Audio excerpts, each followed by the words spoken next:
parents disent, moi, je marchais des kilomètres pour aller à l'école. Quel est, à contrario, alors, les répercussions d'un parent trop soft, trop free, trop laxiste?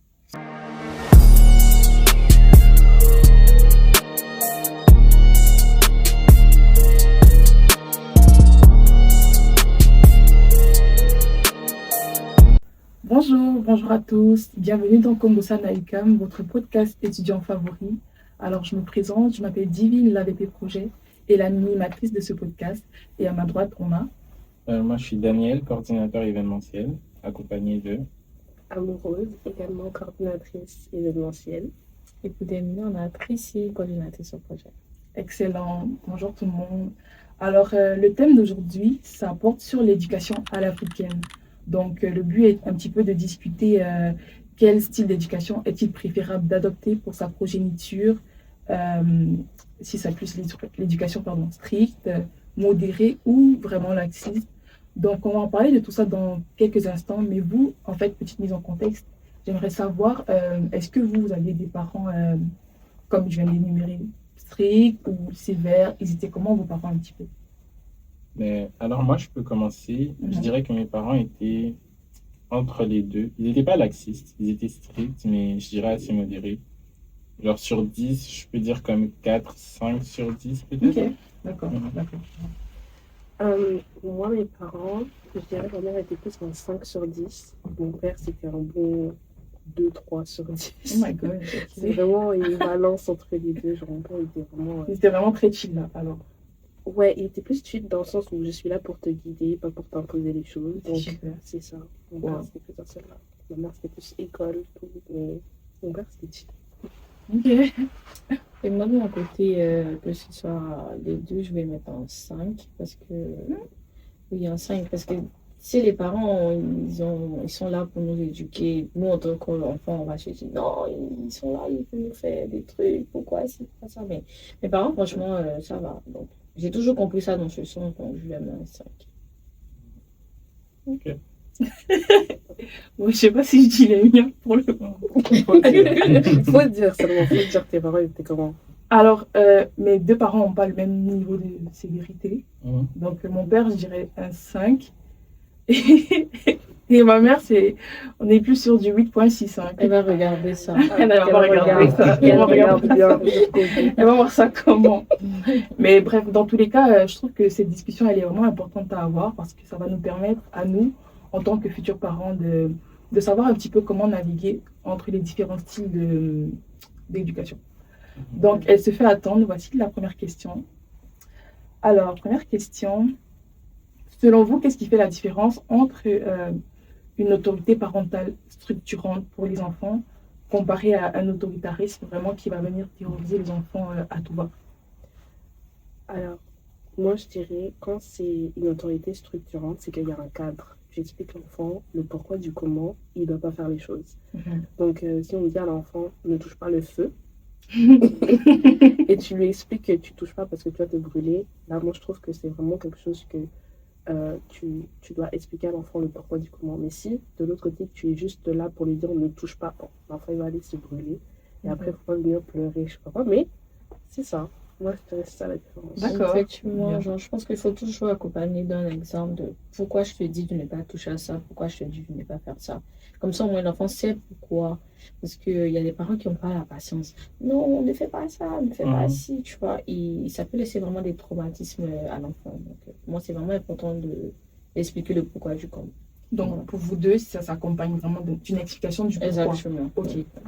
Ouais. Je pense que ça, c'est un peu un truc qui est unanime. Je dirais oui, effectivement, il faut expliquer le pourquoi, parce que un truc que Tracy a dit qui est aussi assez important, c'est que beaucoup de parents parfois n'ont pas la patience, mais c'est comme souvent on dit que les enfants sont des êtres humains, mais que sont des gens qui sont en développement. Genre, tu peux pas t'attendre à ce que ton enfant il va comprendre ce que tu vas dire, genre ah non, touche pas, mais pourquoi tu poses la question? Mais pourquoi il va poser la question si c'est pas pourquoi c'est là? Genre, c'est comme parce que les choses sont logiques, et même dans notre communication avec les enfants, je dirais qu'une autorité structurante, c'est quelqu'un qui sait l'idée. Genre, c'est comme une gestion d'équipe. Tu veux pas travailler avec des gens, genre dans un projet ou même en entreprise, et puis tu les laisses pas faire quoi que ce soit. Et il faut aussi savoir comme laisser l'enfant faire l'erreur, et quand il fait l'erreur, savoir pardonner aussi l'erreur, pas Mhm. juste être là en train d'enfoncer parce que bon, Mm. quand C'est tu un t'es bouc, brûlé, ça. tu sais que tu t'es brûlé. Genre, Ça t'envoie des filles, hein, pour savoir pardonner. non, non, non, Ah, ah bon? Donc, je Non, dirais c'est Daniel sera important. un père, on va lui donner un Formidable. 2/10. Mais justement, vous dites, on va expliquer à l'enfant pourquoi pas faire, mais les enfants dans leur tête, c'est, même si tu me dis que le feu brûle, moi je veux le sentir me brûler avant de comprendre que oui, ça brûle vraiment. Mhm. Donc, dans ce cadre-là, est-ce qu'il faudrait resserrer peut-être l'étau sur la sévérité, vu que vous voyez que votre enfant, il transgresse votre injonction qui est de ne pas toucher le feu, entre autres. Bah, justement, à partir du moment où l'enfant n'écoute pas, c'est en faisant des actions que tu comprends. C'est-à-dire, tu D'accord. le laisses le brûler, se brûler, et après, il ne va pas recommencer. C'est comme quand, par exemple, un enfant, il va commencer à vouloir... on va juste rester sur l'exemple de brûler. Je ne vais pas forcément resserrer le fait que, oui, il ne faut pas faire ci, il ne faut pas faire ça. Au bout d'un moment, je te laisse faire, et après, je pense que les enfants ont besoin de sentir, parce que vu quand tu es petit, t'as pas forcément, tu comprends pas forcément ce qu'on te dit. Tout à fait. Il faut forcément que tu te blesses, il faut forcément que tu fais des égratignures sur le corps pour que tu comprennes que c'est pas bon. Donc je pense que c'est comme ça que tu apprends et tu te développes. Ok, bah, écoute, bonne réponse. Et ça fait une liaison directe avec ma prochaine question qui est par rapport à la condition corporelle. Donc, moi, je voulais savoir pour vous, en tant que vraiment une tradition éducative, est-ce que vous êtes pour ou contre? Moi, je suis entre les deux. Je pense que je serais une maman, pas pour le genre être tout le temps derrière mes enfants, parce que je vais tout faire pour que vraiment, dès le bas âge, ils aient vraiment une éducation très, très, je dirais pas stricte, mais assez bien, bonne, si je peux dire ça comme ça. Donc, frapper un enfant, je trouve pas que c'est la bonne manière de lui dire, de le corriger, de lui dire non, ça c'est pas bien, ça c'est pas si. Ok. Parce qu'on a des enfants, même quand tu les frappes, ils vont peut-être rire. Je sais pas si vous avez déjà eu. Non, pas nécessairement. Moi, par exemple, mes parents frappaient pas, mais tout ce que mon père faisait maximum, vraiment physiquement, c'est comme il nous tirait les oreilles. Et au bout d'un moment, il nous a tellement tiré les oreilles avec ma soeur, c'est comme on trouvait ça drôle. Genre, quand il nous tirait les oreilles, ça devenait des chatouilles. C'est ça. C'est comme, on était Tu un vois, peu c'est pour ça que meilleurs. j'ai dit vraiment, est-ce que taper c'est la bonne manière? Non, je pense pas. Donc toi, tu riais. C'est bizarre. Bizarre, c'est là. Moi, personnellement, mon père, il me faisait faire des pompes. Ah, ok. Dès que je faisais une bêtise, il me disait, allez, assis-toi. Assis-toi, ou même, genre des squats ou des pompes, il me faisait faire des exercices. Genre, il ne trouvait pas la nécessité de me taper ou quoi que ce soit. Mon père m'a jamais levé la main sur moi. Ma mère, bon, 2-3 petites vies, pourquoi pas, de gauche à droite. Mais ça, c'était vraiment dans des cas extrêmes. C'était pas comme si j'ai fait tomber un verre et tout d'un coup, elle est venue, elle m'a giflé. Ah non. C'est vraiment dans un cas où j'étais pas Je vais un peu renchérir. Vas-y. Moi, on m'a déjà tapé dans le dos. Je sais pas si vous. Mais les mamans, ils le les mamans, ils le dos. Je sais pas pourquoi, mais. Non. Hey. Ça, c'est trop. Ah, t'as eu mal, hein? Ah oui, donc. Ah oui, ah oui. Mais moi, je tiens vraiment à rappeler en fait que les punitions corporelles, déjà, c'est pas inhérent au continent africain. Donc, c'est pas que les Africains qui le font. Je pense que toutes les communautés, au moins une fois dans leur histoire, ont pratiqué ce genre de manière éducative. Et on peut même se dire, enfin, moi, c'est une vision que je me fais, que si tout le monde, on parle des Chinois, des Indiens, des Latinos, même des Blancs, plus à l'époque, ils l'ont fait, c'est peut-être parce que ça marche, non? Quelque part? Moi, je pense que c'est la solution la plus facile pour contrôler, entre guillemets, parce que du coup, tu contrôles avec la violence. Tu installes parce la que, peur. Oui, tu installes la peur, parce que justement, sur moi, ma position sur les punitions corporelles, je dirais que je suis un peu comme Tracy, entre les deux, mais ce serait vraiment de manière progressive. C'est par rapport au danger qui est devant toi, comme si tu te laisses te brûler la main sur une plaque. Je me dis, tu te brûles la main sur une plaque, ok, c'est quand même facile à gérer et tout. Si tu veux mettre ta main dans un feu, c'est pas la même chose. Je peux t'expliquer, mais je vais pas te laisser genre accrocher ta main, tu vois. Et puis ça dépend aussi de quel enfant t'as en face de toi. Donc si c'est une chose qui mettrait comme la vie en danger, je préfère frapper et après expliquer, ou du moins expliquer, puis frapper, puis expliquer. Non, on va frapper. Mais Ah oui, je on va pense frapper. que Moi, les gars, je suis ouais, pour. ça dépend juste. Oui, vraiment dans la mesure du raisonnable, parce que je vous dis la vérité, il y a des enfants qui comprennent que le langage du bâton. Excusez-moi, je m'explique. Bon, ça, c'est au Cameroun. Non, je vous explique. Il y a des enfants, en fait, je suis totalement pour, on va amorcer avec les explications, donc à l'oral, lui parler, mais il y a un level où vraiment il faut les encadrer de manière plus sévère. Je le pense sincèrement que si tu es trop le genre qui t'amuse avec ton enfant, les enfants, des fois même tu leur parles, ça leur dit rien. Tu leur expliques, pour eux c'est un défi de tester, ok, je vais faire ça, maman va faire quoi? Teste À ta chaque fois. patience. T'as capté? Donc à un moment donné, après moi c'est ma perception et je pense que la manière dont on m'a éduqué, ça joue pour beaucoup, mais il faut vraiment être ferme souvent avec les enfants. Après, je rejoins ton point. Excuse-moi, moi.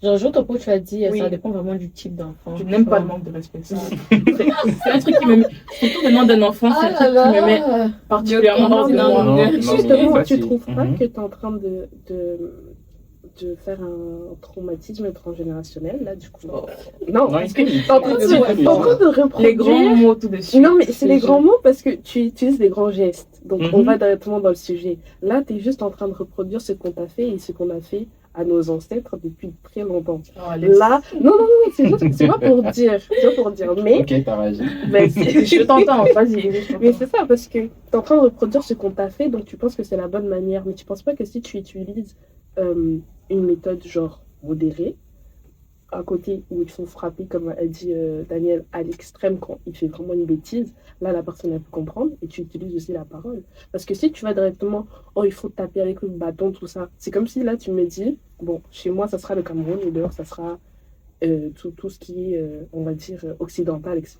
C'est-à-dire que tu vas punir de manière sévère, mais c'est comme si tu ne pourras pas forcément guérir de tes propres blessures et tu es juste en train de reproduire que lui il va reproduire plus tard et ça sera un adulte qui va seulement Je voir suis ça ce que comme tu de la dis. blague. Je t'entends bien et j'ai conscience que, comme je t'ai dit, la manière dont moi on m'a éduqué, ça joue pour beaucoup. Mais encore une fois, la question c'est comme pratique éducative dans la mesure du raisonnable. Donc, je ne suis pas folle, en fait. Je ne veux pas taper mon enfant comme un punching ball. Tu comprends? Et encore une fois, même le terme bâton, c'est vraiment une ironie, figure de style. Je ne vais pas le taper avec un bâton, s'il vous plaît. Vous estimez que vous allez être des parents modérés. Modérés sévèrement. Ça, c'est quoi? C'est modéré, ça dépend vraiment de quel sujet, vraiment, genre. Et même Daniel, tu as dit un point par rapport au fait que frapper, c'est de la lâcheté. Moi, je suis même, enfin, en tant que premier réflexe, je suis d'accord avec toi parce qu'en fait, tu as dit beaucoup de choses, toi et Amour. C'est quelque chose qui va vraiment venir, ça va se transmettre à l'enfant comme un réflexe aussi de, ok, ben, puisque mes parents, ils me frappent toujours en première instance, je vais frapper mon petit frère ou je vais frapper le plus faible que moi dans mon entourage en général. Et ça lui montre le langage de la violence, que ce soit par les mots ou par les gestes. Donc ça, il faut vraiment faire très attention si ça doit vraiment être qu'un outil et pas un hobby de taper son enfant. Enfin, bref. En tout cas. Donc, prochaine question. Là, on va parler sur le respect des aînés. Un lourd sujet. Je tiens à dire, je tiens à dire et réitérer que c'est vraiment important de donner cette reconnaissance-là aux aînés, donc leur attribuer la place qu'il a leur. Mais moi, je pense que tout excès nuit. Tout excès nuit, franchement. Et quand un aîné, il a cette position de supériorité-là, des fois, il va vouloir profiter pour prendre une certaine ascendance sur toi. Donc, dans ce cas de figure, vous, qu'est-ce que vous feriez si un aîné vous manque totalement de respect? Donc là, on parle il vous frappe, il vous insulte ou il vous crache dessus. Quelque chose de l'extrême, là, carrément. Une question. Quand tu dis aîné, c'est-à-dire un aîné que je connais ou un aîné juste comme ça, lambda? Inconnu. Les deux, parce qu'un aîné, ça reste un aîné, dans tous les cas. Oui, à part s'il y a une Non, mais nuance. elle a raison parce que la réaction ne sera pas pareille si c'est un aîné familial qu'un aîné inconnu. Ok, let's have some fun. Si tu connais pas l'aîné. Moi, si je connais pas l'aîné. Tu rends le coup ou pas? Ça dépend. Ça dépend. En fait, à partir du moment où tu t'estimes que tu es adulte, assume que tu es adulte jusqu'au Ouais, bout. forcément. Genre, je vais dire que, au bout d'un moment, si t'arrives, tu me mets le premier coup. Moi, on m'a toujours appris. On te donne le premier coup, tu rends. Parce que si la police est là, on va demander qui a donné le premier coup. Elle va dire, oh là là. Mais bon, après, il y a certaines personnes, elles vont utiliser de leurs larmes et tout. On va pas dire qui, mais voilà. C'est bien. On est toujours sur le thème de déjeuner. Oui, les Ah, déjeuners et tout. Ah, d'accord. Parce que Ça va, je suis un peu perdue. C'est personnel. les amis vont utiliser leurs larmes en mode, moi, je suis une personne âgée, etc. Donc, oui, je comprends pas pourquoi elle m'a tapé, alors que c'est elle qui t'a agressé, tu vois.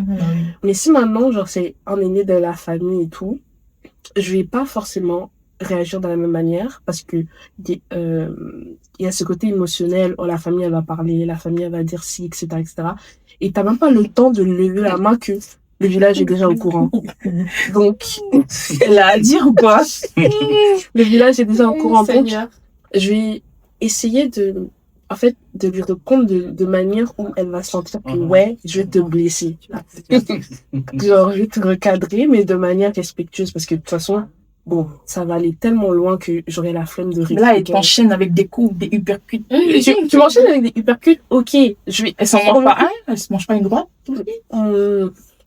Petite. Oui. Genre, je vais la pincer un peu, histoire de... Mais on te parle Je vais pas- d'uppercuts, tu vis. L'uppercut, je veux pas... Non, une aînée, je peux pas faire ça. En fait, je me vois pas faire ça. avec Une qui je balayette. connais. Pour la neutraliser.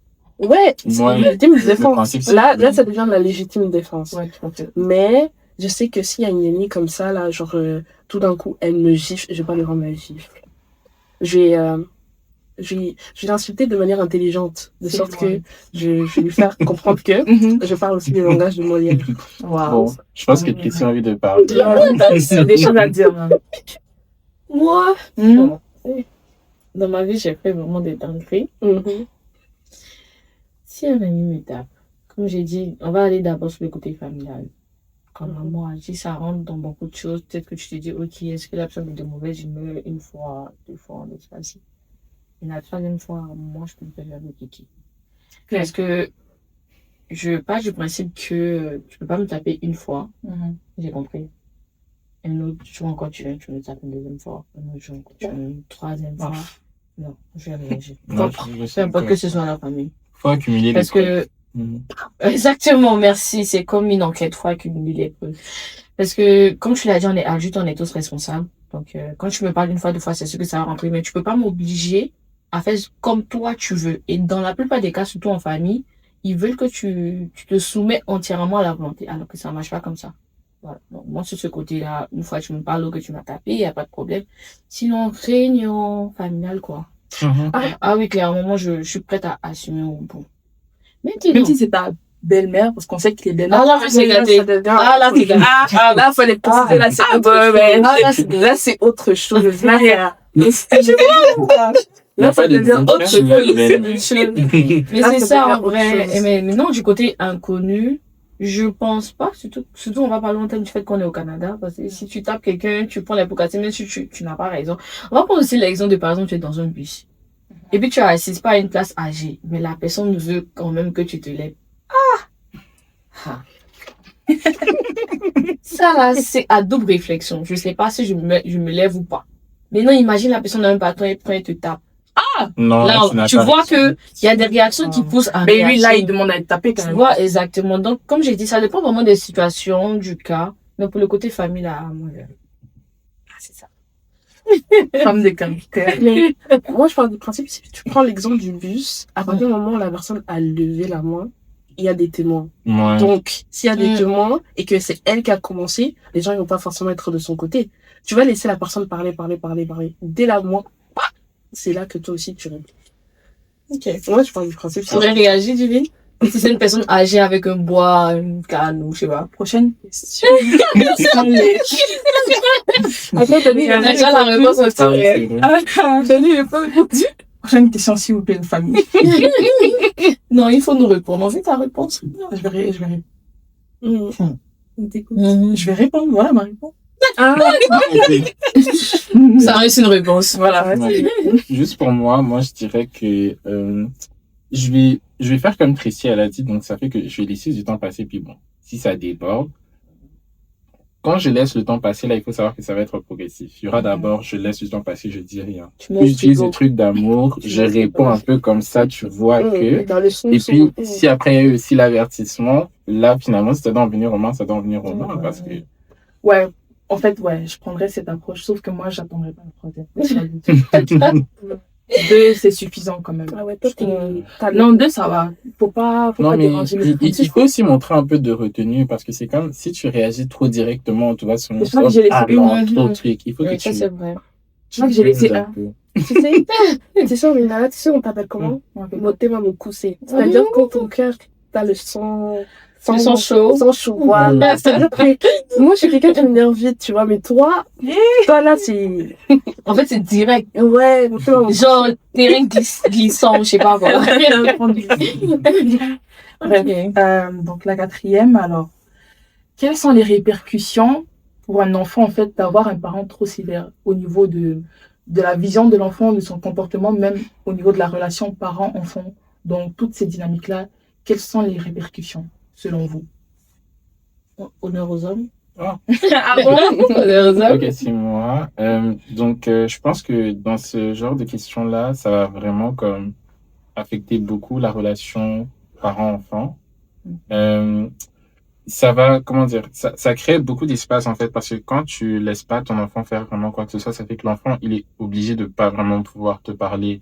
Et ça fait qu'il y a 2 types d'enfants. Il y a des enfants qui, du coup, n'arriveront pas à communiquer avec leurs... Dans tous les cas, les enfants n'arriveront pas à parler avec leurs parents, mais il y en a qui vont beaucoup toujours tout cacher parce que la vie, malheureusement, il faut quand même qu'on l'expérimente. Et sinon, il y en aura aussi qui n'auront genre jamais d'expérience sur quoi que ce soit. Et ça aussi, mine de rien, c'est très dangereux. Parce que beaucoup de parents pensent dans l'idéologie de oui, je dois protéger mon enfant du monde. Mais si tu laisses pas ton enfant expérimenter le monde, ton enfant ne sera jamais une personne qui arrivera à prendre des risques quand c'est nécessaire. Carrément. Donc, c'est ça. Tu vas hypothéquer la vie en fait en pensant. Je vais continuer, Divine, si tu me permets. Tu as dit une phrase très importante. Si tu laisses pas ton enfant faire des erreurs, il peut pas expérimenter le monde. D'ailleurs, en fait. C'est pas parce que, par exemple, tu t'es dit peut-être ta fille de sortie, de ne pas aller, je sais pas, bon, je vais pas dire en boîte de nuit, mais non, ton ami, il est pas bien, il est mal éduqué, je veux pas que tu traînes avec lui et tout et tout. Non, ça, c'est pas une forme d'éducation. En fait, tu choques la personne. Ça fait que ton enfant n'a même pas envie de se confier à toi qu'elle a des problèmes. Donc, c'est ce qui mène aussi Une des peur fois. de s'exprimer. Exactement. C'est ce qui mène des fois à des enfants renfermés chez eux. La santé mentale prend un coup. Il y a une distance. Ils sont choqués. C'est compliqué. C'est vraiment compliqué. Donc, laisser l'enfant faire des erreurs, c'est aussi une forme d'éducation. Ça ne veut pas dire qu'on donne pas d'éducation à son enfant ou qu'on on ne l'aime pas. Ça n'a rien à voir. Plus tu fais des erreurs, plus tu apprends. Et même, il y a des livres qui parlent de l'éducation qui le disent aujourd'hui. Donc, c'est ça que je peux dire pour moi. Ouais, exactement. Bah, c'est les mêmes parents qui, après, à l'âge de 28 ans de l'enfant, ils se demandent « Oh, mais pourquoi il ne me parle plus ?» Et après, ils commencent à pleurer. Ouais, c'est le même parent où tu sens qu'ils s'étonnent des choses qu'ils ont fait quand les enfants ils étaient petits et ils se disent « Oh, mais moi, j'ai été donné ça. » En fait, il y a des parents, ils pensent que l'élever, c'est pas un devoir, mais plutôt quelque chose que tu me dois. Et ça revient même à un point où, quand tu deviens adulte, c'est comme si tu dois une dette émotionnelle à tes parents. Et du coup, là, on vient de parler des répercussions des parents trop serrés, trop sévères. Mais quel est, à contrario, alors, les répercussions d'un parent trop soft, trop free, trop laxiste sur l'enfant? Mais je peux commencer, hein. Mais moi, je pense que, encore une fois, ça dépend de l'enfant, des réactions de l'enfant. Est-ce que le fait d'être une mère, on va dire, ou des parents pas trop stricts, ça va faire que l'enfant va être... J'ai pas dit pas trop strict, j'ai dit trop soft. Genre, c'est ça, genre, ils sont pas trop stricts, donc bon. Trop soft? Trop soft. Genre, en mode, même si tu tapes le verre, ils te disent rien. Ah non, ça, c'est pas possible. C'est impossible dans la vie. C'est le mot que je peux dire là. C'est un manque d'encadrement. Oui, clairement. C'est-à-dire que ton enfant devienne quoi que ce soit, ce sera vraiment ta faute s'il a mal viré. Mais bien sûr. T'as qui va éduquer Il n'y a ton aucun enfant à ta contrôle, place? tu lui dis pas, il sait pas qu'est-ce qui est bon, qu'est-ce qui est oui, Et je qu'est-ce veux qui est même non. dire, Non. si Mhm. toi, tu n'éduques pas ton enfant, qui va le faire? Et comme la nature Exactement. est la horreur du vide, ben, la société va le faire. Et Mhm. qui sait en quoi est-ce qu'il va se transformer en criminel ou un fraudeur, peu importe. Donc, c'est aux parents de faire cette démarche-là, de vraiment éduquer son enfant comme avant même Ça, c'est le l'école. genre de parents, tu vois, qui se laissent aller, qui se disent, oh non, il peut faire ce qu'il veut et tout. Mais non, l'enfant ne peut pas Ça faire ce qu'il veut. m'insupporte. Et ça, je peux pas. Il faut vraiment un Il faut. encadrement, pardon, Il excuse-moi. le faut. Je dirais pas strict, mais comme on l'a dit, modéré. Voilà. Il faut Mhm. qu'ils sachent ce qui est bien, ce qui est mauvais. De toute façon, même nous-mêmes, quand on est venus au monde, Dieu nous a dit de faire le choix, Des règles, des le bien et le mal. consignes, Donc, voilà. Et même, on nous donne des règles. j'ai même continué là, tu parlais de, qu'est-ce que tu disais? Tu disais par rapport aux parents qui étaient trop sévères et qui frappaient facilement. Donc, c'est une forme de lâcheté. Mais pour moi, ça aussi, c'est une forme de lâcheté parce que tu es toxique. Tu laisses ton enfant se auto-construire comme il a pas de barrière, il a pas d'encadrement. Donc, pour moi, c'est de la lâcheté pareillement. Donc, tu dois assumer ton rôle de parent, tout Parce simplement. qu'il n'y a pas aussi des parents qui se disent, ah, j'ai pas voulu qu'ils viennent au monde, ils fassent. Non, Pas de Ça, ça, Non, non, non, l'enfant. là, Oui, ça, on fait pas ça. là, c'est autre chose. Là, tu vas dans un autre sujet. Non, mais je vais dire ça, Ça- ça contribue aussi. c'est Il y a ça. des parents comme ça. Mais- Non, j'ai pas voulu qu'ils viennent au monde, donc finalement, tu fais ce que tu veux. Ouais, mais Tu vois. t'aurais pu le mettre à l'adoption. en C'est fait. ça, t'es pas obligé de le garder. Mais après, Enfin, ça dépend de quel contexte. Mais moi, je suis d'accord et je suis pas d'accord avec toi, Lily, parce que en vrai, moi, par exemple, j'avais noté mon père 3/10. Et mon père, c'est quelqu'un, il part du principe, il est là pour me guider, pas pour m'imposer les choses comme j'ai dit plus tôt. Et c'est quelqu'un qui, si j'ai une question par rapport à n'importe quoi de la vie, etc., il sera là pour répondre à mes questions. Mais dans le cadre où, par exemple, je sais pas, à l'âge de 6-7 ans, moi, je suis quelqu'un, j'étais déjà dehors. Genre, mes parents, enfin, ça veut pas dire Ma mère, dehors. ma mère, juste non, non, non, dans les je jouais dehors. Ah, Genre, d'accord. ma mère, sous l'influence de mon père, me laissait jouer dehors dans le sens où je pouvais être à 5-10 minutes de la maison, ça dérangeait personne et je connaissais la porte de la maison. Il faisait en sorte que je connaisse les règles, on me donne, dis, sache qu'il y a ci, ça. Mais même si je rentrais genre à, bon, on va pas abuser, mais 6-7 ans, tu rentres à 18h, 19h par là, le quartier me connaissait à peu près, entre guillemets. Donc, mon père, il partait du principe que je connais ma fille, je sais où elle va, je sais où elle est à peu près, donc c'est bon. Mais d'un autre côté, je comprends que ça peut être toxique pour certains, parce que après ils vont grandir dans le sens où, vas-y, moi mes parents ils s'en foutent de moi, ils ont pas, genre j'ai jamais eu vraiment de règles, donc voilà. Alors qu'il y en a certains, ça leur va très bien. Genre c'est pas en mode ils s'auto-éduquent, mais faut savoir qu'il y a différentes sortes d'éducation. Il y a l'éducation qu'il y a à la maison, il y a l'éducation que tu as avec tes amis, etc. Et il y a aussi, t'apprends aussi avec quelqu'un où tu te lis d'amour, etc., etc. Donc ces trois faits-là vont faire de ta personne. Ensuite, 5e question. Dans les deux cas de figure du parent soft ou du parent sévère, on va quand même retrouver certaines caractéristiques, pardon, Mhm. chez l'enfant où vraiment il va adopter des responsabilités et une autonomie précoce. Ça veut dire que le parent soit sévère ou il soit vraiment laxiste, ben l'enfant, on va souvent l'apprendre à cuisiner. Donc, dans le sévère, à 12 ans comme ça, ou même souvent plus tôt, la maman ou le papa, peu importe, va commencer à dire tu dois commencer à faire ça, savoir faire le ménage, etc. Ou aussi à contrario chez le parent soft, vu que la mère fait pas grand chose, bah il faut que l'enfant step in pour pouvoir faire la nourriture pour son petit frère. Vous allez même voir que c'est le grand frère va commencer à prendre son petit frère comme son propre enfant. Donc il va le vêtir, il va le laver, il va l'amener à l'école. On délègue cette tâche-là totalement souvent aux enfants, alors que moi, je suis L'enfant aîné, peut-être, tu veux dire? aînée, effectivement. Et je suis pas en train de dire que un enfant doit pas apprendre à faire ça, parce que tout enfant doit apprendre à se former à la vie à un moment donné, mais il y a un âge pour chaque chose. Quand l'enfant est enfant, il faut le laisser être enfant, au lieu de lui demander d'apprendre à faire le riz sauté à 8 ans. Bah non, en fait, je veux jouer. Là, je fais Oh, il y a beaucoup de gens, hein. Mais c'est surtout que cette question va aller plus dans le domaine de l'éducation africaine. C'est beaucoup. Mais plus c'est ça le dans- thème pour le coup même. dans- Genre, vu qu'on a parlé un peu de Canada et tout, mais on retourne un peu. Mm. En tout cas. Mais c'est Mais- ça.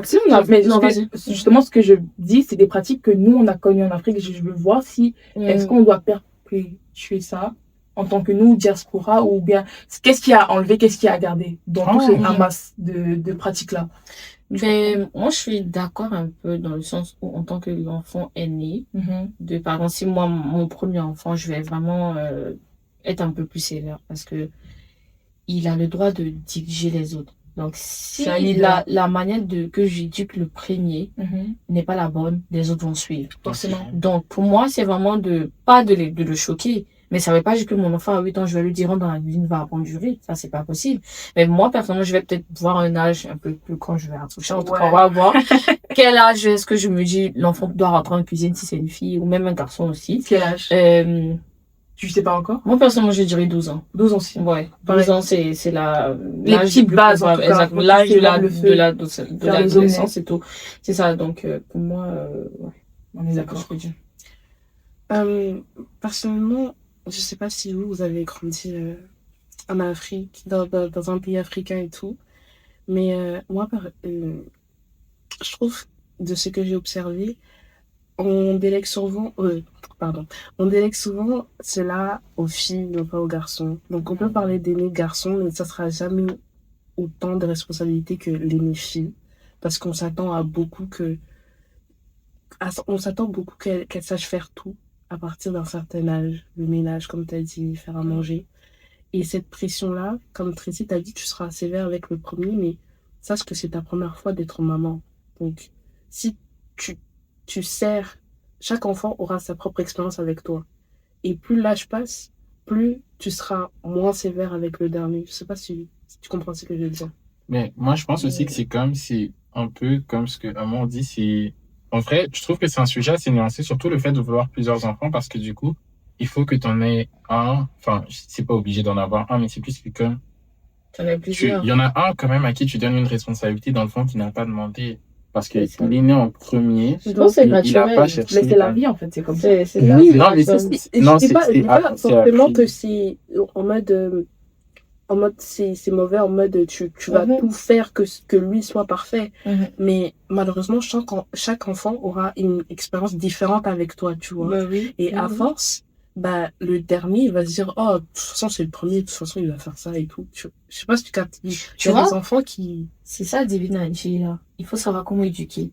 Faudrait pas que tu éduques l'enfant dans le sens où les autres, si tu as plusieurs enfants, se disent que non, vu que c'est lui l'aîné, donc c'est à lui de faire ça. Effectivement. C'est comment tu vas éduquer tes enfants. Tu dis, tous. 7, on va dire. Mon enfant, 7? pas, certes. On va dire. Non. Je reste pas. Je voulais 7 enfants. Mais non! Pas 7 enfants, non. Mais je veux dire, certes, le premier aura, c'est sûr, lui, normalement, plusieurs responsabilités. Mais les autres vont savoir que eux aussi, ils ont le part de responsabilité dans l'éducation de la famille ou dans l'avancée de la famille, si je peux dire ça. Ils vont apprendre la même chose. Ils vont apprendre. Juste que le premier va être le premier. On a l'habitude du fait que, comme elle a dit, de déléguer toutes les charges au premier aidé. Ce qui est normal et naturel. Mon pote, il est rentré dans une dépression. Non. Et cette dépression, genre, ça l'a fait perdre du poids, etc., etc. Il a dû consulter. Et maintenant, dis à des parents africains que tu dois consulter. Ouais, Par rapport à ton état mental. Alors là, c'est autre chose. Il reste à arrêter les études. Donc... Là, ça devient un autre sujet. Non, mais est-ce qu'il a arrêté? Il a peut-être demandé une alternative de faire autre chose. Non, mais en fait, il a Mais les parents arrêté sont- parce qu'il voulait faire autre chose de base. Et les parents ne voulaient pas Et payer. les parents ne voulaient pas. Ils se sont dit, non, nous, on veut que tu sois médecin parce que... Donc, médecine ou Mais est-ce qu'eux-mêmes, ils sont médecins? Hein? Ils sont Non. médecins? Bien Non. évidemment que Ah, non, sinon non, ils n'allaient pas fort. Ils sont pas médecins, mais ils ont des Matala, non. ouais, les Ils veulent se matala- faire voir. En fait, ils veulent se faire voir alors que eux-mêmes, ils ont Matalana, c'est quoi? Genre, c'est se faire voir, vouloir se faire voir. vouloir se faire voir parce que Mhm. eux, ils ont pas continué loin dans les études, donc tu veux le meilleur de ton enfant, mais ton enfant n'a pas les capacités que toi, tu idéalises de... Non, ils n'ont même pas. Ils n'ont même pas eu de Il y a des parents, quand l'enfant il a besoin d'aide dans au devoir, il arrive pas à aider Mais le... c'est ça. Attendez, vos parents, ils ont arrêté de vous aider à quel âge? 21 ans pour moi. À l'école? À l'école, hein? Vous payez l'école? Non, Pour le étudier. Devoir. Ah, longtemps. Mais, Moi, âge, genre, ouais. en fait, moi, j'ai été beaucoup à l'internat. Mmh. Donc, j'étais vraiment indépendante. Donc, je dirais depuis la 6e. Mhm. Ouais.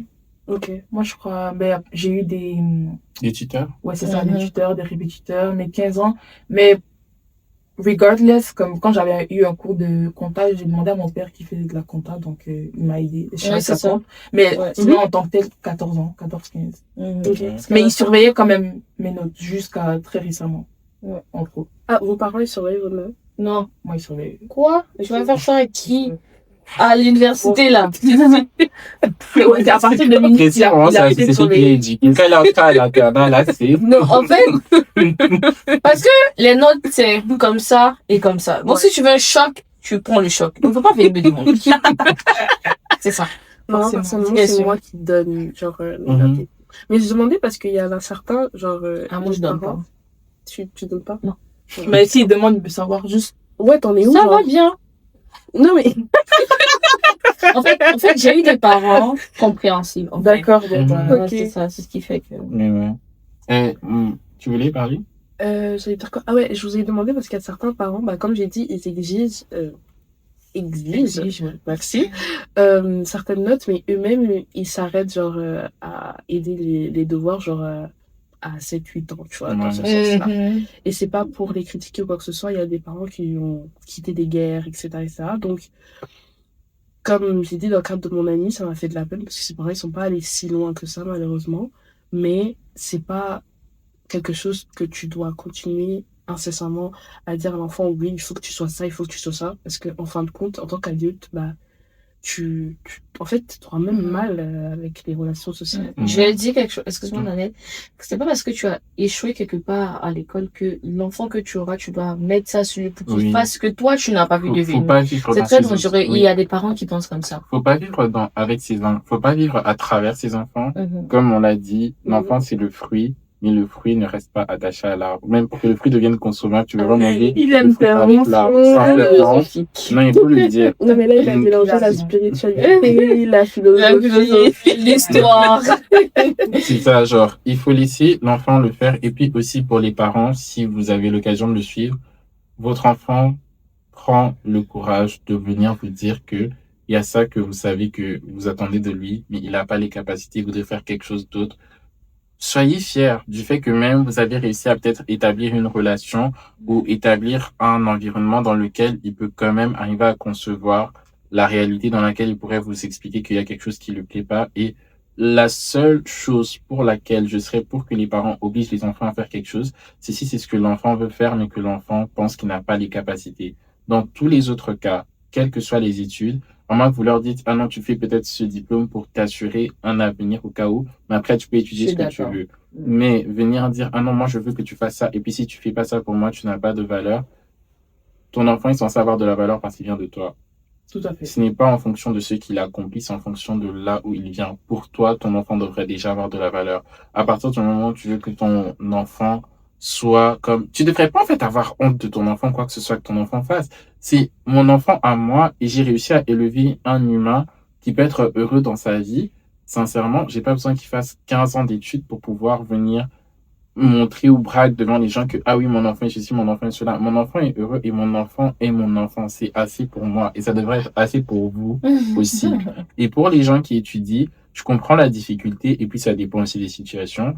Mais si l'opportunité se présente où vous pouvez aller faire ce que vous voulez, comme je le rappelle encore, c'est votre vie au final, c'est pas la vie de vos parents. Même si vos parents vous aiment, faites ce que vous pensez qui est bon, faites les études que vous voulez faire. Toujours de manière réfléchie, il faut pas non plus faire des folies. Mais il faut quand même réfléchir. Tu vois, souvent quand tu vas à l'étranger, là, on a la possibilité de pouvoir changer les programmes et tout. Si ton parent te dit de faire la médecine, ok, tu arrives ici, bah, c'est un petit conseil caché, tu changes. Et après, tu les as métiers. Tu dis l'immigration, sinon on va me chasser du pays. Non, mais je suis, voilà, quoi. T'as beaucoup Merci de pour conseils tes conseils. cachés, Tracy. Ça va, c'est pas moi qui parle aujourd'hui. Ouais. En tout cas. En tout cas. Bref, moi personnellement, je pense qu'il y aura vraiment une sorte de shift pour le meilleur en termes d'éducation pour les enfants parce que je crois que notre génération, déjà rien qu'à entendre toutes vos réponses, on est plus consciente sur les impacts des mauvaises pratiques sur nos enfants. Donc, je crois qu'il y aura quand même une évolution meilleure par rapport à ça. Donc, c'est la fin de ce podcast. J'espère que vous avez aimé nos réflexions, nos partages et nos discussions.